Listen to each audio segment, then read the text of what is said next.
Hello hello साथीहरू, स्वागत छ मेरो न्यू मिनी ब्लगमा। सबैजना सन्चै आरामै हुनुहुन्छ होला अनि म पनि सन्चै छु। आज चाहिँ हामी हिँड्यौँ मेरो माइती गाउँतिर। अनि हजुरहरूको माइती गाउँ कहाँ कहाँ पर्छ कमेन्ट गर्नु ल साथीहरू। अनि हाम्रोतिर चाहिँ यस्तो भएको छ मौसम, अहिले चाहिँ पानी परेको छैन, पानी पर्ला जस्तो छ। अनि हामी उगा हिँडेको साथीहरू। यो चाहिँ गुल्मीको छत्रकोट गाउँपालिका वडा नम्बर 1 हो है साथीहरू। अनि हजुरहरूको कता कता पर्छ कमेन्ट गर्नु ल। अनि बर्खाको बेलामा हरियाली छ, एकदमै रमाइलो छ साथीहरू। अनि यो चाहिँ लाकुरी डाँडा आइयो। अनि मैले चाहिँ भिडियो बनाउँदै थिएँ अनि बनाउँदै हिँडेको थिएँ। अनि हेर्नु न, भिडियो त बनाउँछु अनि पछिबाट भोइस राख्दा चाहिँ एकदमै के भन्नु भन्ने हुन्छ कि साथीहरू। मलाई मात्रै हो कि हजुरहरूलाई पनि हो। अनि मेरो भिडियो हजुरहरूलाई कस्तो लाग्छ, जस्तो लाग्छ त्यस्तै कमेन्ट गर्नु होला। अनि अन्तिमसम्म भिडियो हेरेर साथ दिनु होला। अनि मेरो आजको मात्र होइन, सधैँको भिडियो हेरेर लाइक कमेन्ट सेयर अनि मेरो युट्युब च्यानललाई सब्सक्राइब गरिदिनु होला, फेसबुकलाई नि फलो गरिदिनु होला साथीहरू।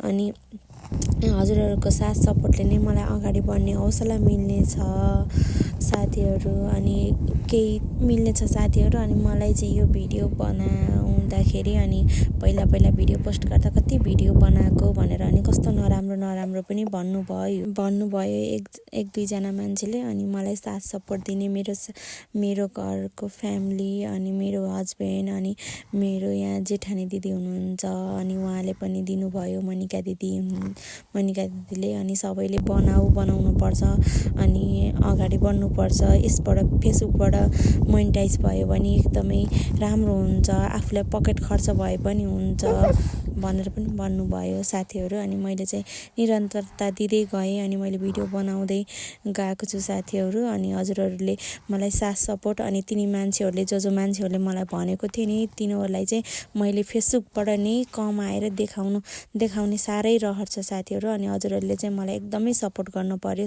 लाइक कमेन्ट सेयर अनि मेरो फेसबुकलाई नि फलो गरिदिनु पर्यो साथीहरू सबैजनाले।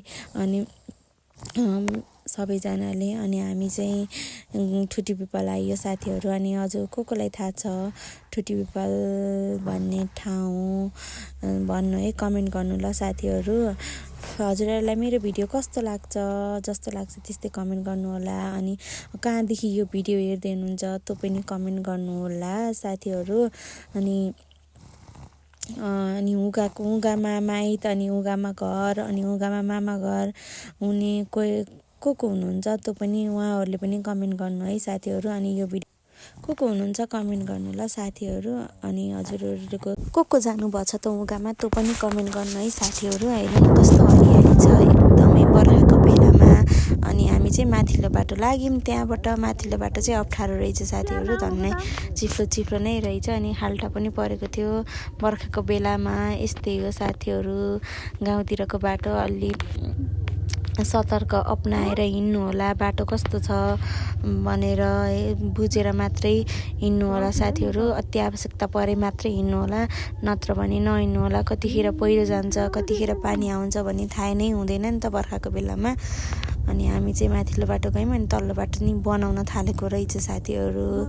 हेर्नु न कस्तो रमाइलो छ कि यता माथितिर चाहिँ। अनि घरहरू छन्, मान्छेहरू पनि बस्नुहुन्छ, त्यतातिर चाहिँ मान्छेहरू हुनुहुन्छ। अनि उता हाम्रो घरतिर चाहिँ मान्छे नै हुनुहुन्न कि साथीहरू। अहिले चाहिँ एकदमै हाम्रो घरतिर त एकदमै खाली नै भइसकेको छ डम्मीतिर चाहिँ। अनि यतातिर चाहिँ हल्का मान्छेहरू बस्ने रमाइलो छ एकदम यो गाउँ चाहिँ। अनि पहिला अब जस्तो सुविधा नभए पनि एकदमै दुःख पाएर पनि गाउँमै बस्नुहुन्थ्यो, जाने ठाउँ विकल्प नै थिएन। अहिले चाहिँ मान्छेहरू प्रत्येक घरबाट विदेश नगएको घरै छैन। अनि पानीको धाराहरू अनि हस्पिटल स्कुल बोर्डिङ हुँदा गाउँमा हुँदा यस्तो पिच बाटो गाउँमा हुँदा पनि मान्छेहरू हुनुहुन्न घर घरमा मान्छेहरू बस्न छोड्नुभयो सबै बँदेल बाँदरले खेतीपाती अब मान्छे भएर तल तल खेती गरे पो अब बाँदरहरू पनि आउने उस गर्ने गर्छन् अब बाँदर पनि एकदमै गाउँमा मान्छेभन्दा धेरै बाँदर हुन थाले अनि हामी चाहिँ ठुलपोखरा आइयो साथीहरू अनि यो ठुलपोखराको स्कुलमा कसले पढ्नु भएको कमेन्ट गर्नु ल साथीहरू अनि हेर्नु न कस्तो राम्रो अनि यो बिल्डिङ यतापट्टिको भवनमा चाहिँ हामीले पढेको है साथीहरू अनि एकदमै राम्रो छ अनि ठुला पोखरा पनि आइयो अनि पोखरामा चाहिँ पानी हल्का रहेछ अनि झार चाहिँ उम्रेको रहेछ साथीहरू अनि उता पैँचो पसलदेखि चाहिँ हामी तल लाग्ने हो लेफ्टतिर लाग्यौँ अनि हामी चाहिँ गएँ मैले चाहिँ कतिखेर भिडियो बनाउँछु अनि कतिखेर चाहिँ भिडियो बनाउन बिर्सिन्छु साथीहरू अनि हामी चाहिँ यता तोलगा अनि यताबाट चोरकाटे तोलगा अनि डम्मीतिर गइन्छ अनि बाटोहरू पनि एकदमै बिच्चा ढलाइ गर्ने अनि यहाँ भेट भएको थियो